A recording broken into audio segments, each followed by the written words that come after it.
Indonesia Police Watch meminta tim Sus Polri mengusut perkara penggunaan private jet Brigjen Hendra Kurniawan ke Jambi untuk menemui keluarga almarhum Brigadir Yosua. IPW juga mengemukakan sosok penyedia private jet tersebut. Penggunaan private jet terungkap dalam berita acara pemeriksaan Brigjen Hendra. Disebutkan Brigjen Hendra mengakui berangkat ke Jambi atas perintah Verdi Sambo menggunakan private jet untuk memberikan penjelasan atas kematian Brigadir Yosua kepada keluarganya.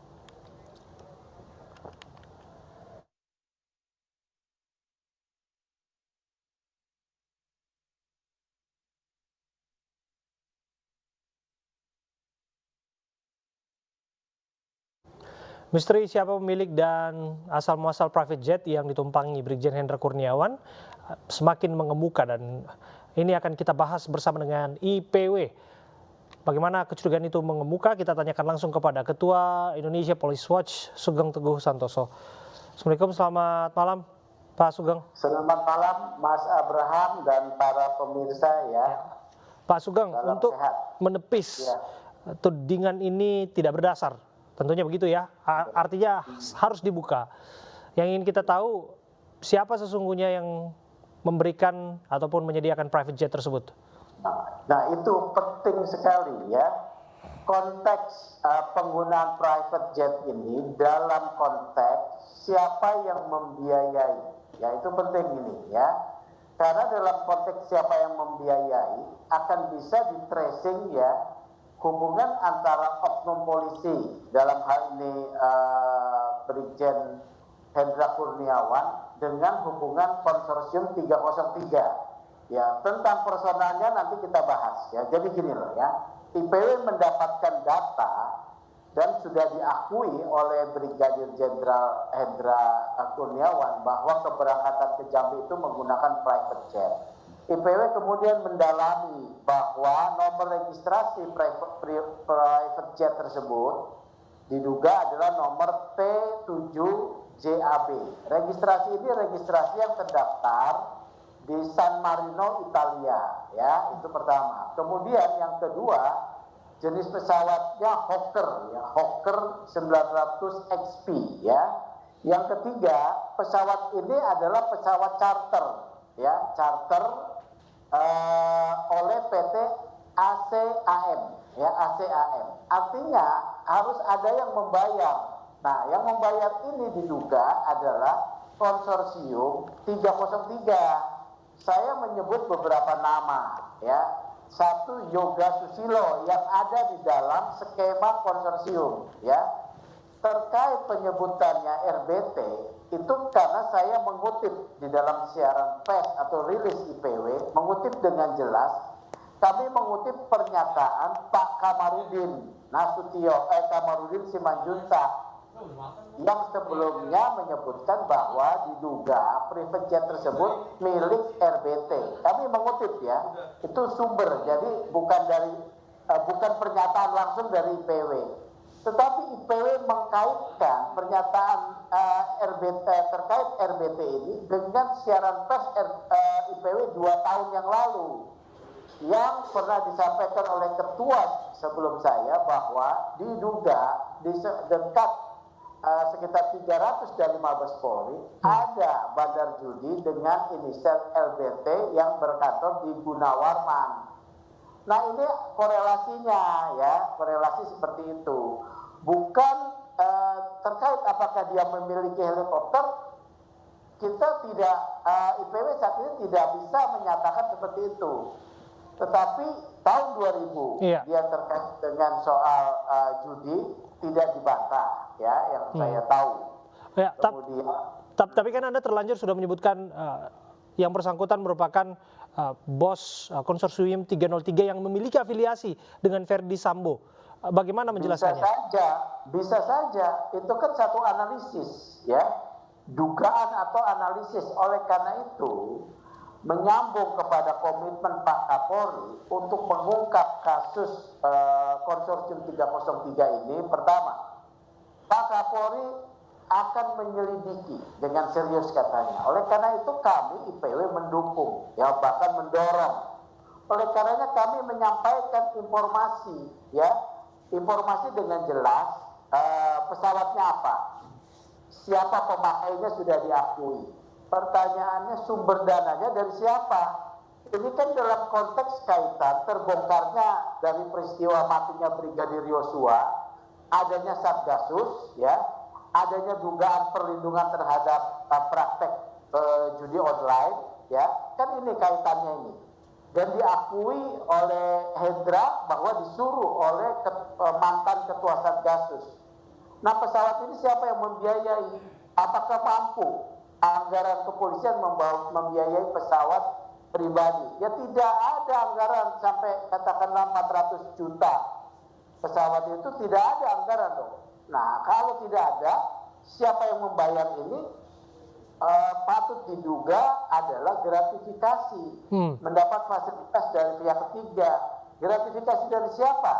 Diduga konsorsium 303. Jadi itu arahnya, ya, supaya keterangan ini adalah bahan baku atau alat bukti awal yang harus didalami oleh kepolisian. Begitu, Mas. Oke, kita akan tunggu seperti apa nanti prosesnya. Terima kasih atas waktu Anda berbincang bersama kami, Pak Sugeng Teguh Santoso. Ya, terima kasih. Ketua IPW. Selamat malam. Selamat malam. Pemirsa, nasib tragis menimpa Batita di Pekanbaru Riau. Bocah 3 tahun tersebut tewas setelah jatuh dari jendela lantai 3 sebuah hotel. Saat peristiwa itu terjadi, korban ditinggal pergi oleh orang tuanya.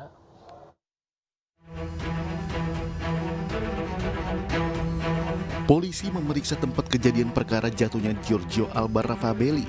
Bocah 3 tahun itu tewas setelah terjatuh dari jendela hotel tempatnya menginap. Naasnya peristiwa itu terjadi saat korban ditinggal pergi orang tuanya. Korban ditemukan petugas keamanan tergeletak di parkiran hotel setelah mendengar suara jatuh.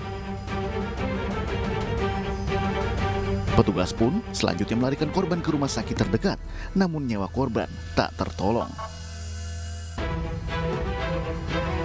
Setelah peristiwa ini terjadi, pihak Hotel Grand Central melaporkan jatuhnya korban ke Polsek Bukit Raya Pekanbaru, termasuk mengecek kamar korban untuk mencari keberadaan orang tuanya.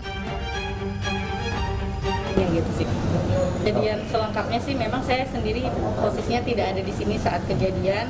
Begitu terjadi kejadian itu sudah langsung kita laporkan ke Polsek Bukit Raya dan itu sudah langsung datang ke sini. Jadi kita masih menunggu hasil investigasi.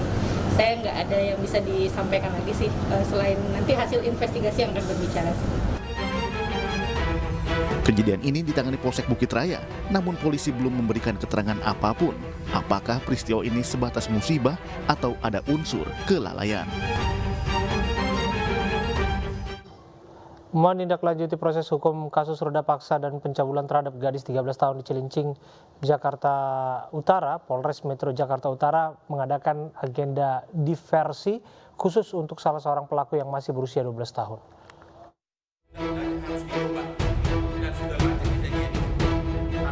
Menindaklanjuti proses hukum kasus ruda paksa dan pencabulan terhadap gadis 13 tahun di Cilincing, Jakarta Utara, Polres Metro Jakarta Utara mengadakan agenda diversi khusus untuk salah seorang pelaku yang masih berusia 12 tahun. Usai melakukan pertemuan tertutup Selasa siang, semua pihak sepakat untuk tidak mengembalikan AR ke orang tuanya. Menurut Ketua Komnas Perlindungan Anak, remaja lelaki berusia 12 tahun ini tidak layak dikembalikan ke orang tuanya mengingat perbuatan pidananya terhadap korban yang baru berusia 13 tahun. Tetap bahwa anak itu harus menyadari bahwa perilakunya itu salah. Jadi saya mengarahkan ke sana ya. Supaya apa? Supaya dia bisa dibina lagi ke masa depannya lebih baik lagi dan kejadian itu tidak terjadi lagi. Terhadap 3 pelaku lainnya yang juga terlibat ruda paksa tetap akan dilanjutkan ke pengadilan. Namun karena usia mereka masih di bawah 14 tahun, belum bisa diamankan dan saat ini dititipkan di panti sosial. Kalau kita kembalikan lagi, kita khawatir perbuatan ini akan berulang kembali, ya. Tapi kita sudah sepakat dengan tim semuanya, ya, bahwa anak ini nanti akan kita berikan pelatihan pendidikan dasar pembinaan selama 6 bulan. Sementara itu, pengacara kondang Hotman Paris Hutapea meminta kepada Komisi 3 DPR RI untuk mempertimbangkan melakukan revisi terhadap Undang-Undang Sistem Peradilan Anak. Karena menurut Hotman, anak-anak di bawah umur pun bisa melakukan tindak pidana seperti orang dewasa. Yang bisa dikenakan hukuman penjara itu hanya umur 14 tahun ke bawah ya.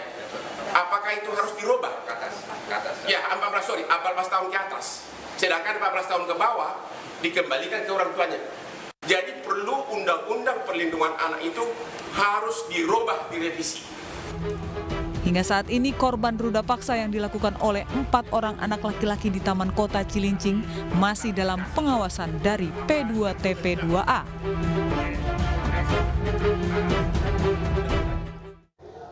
Pemirsa, Ketua Harian Nasional DPP Partai Perindo Tuan Guru Bajang Muhammad Zainul Majdi mengajak kader Nadatul Wathon Diniyah Islamiyah NWDI di seluruh Indonesia bergabung ke Partai Perindo. Melalui Partai Perindo, kader dan pengurus NWDI dapat mendakwahkan jalan kebaikan selaras dengan visi misi partai mensejahterakan masyarakat Indonesia.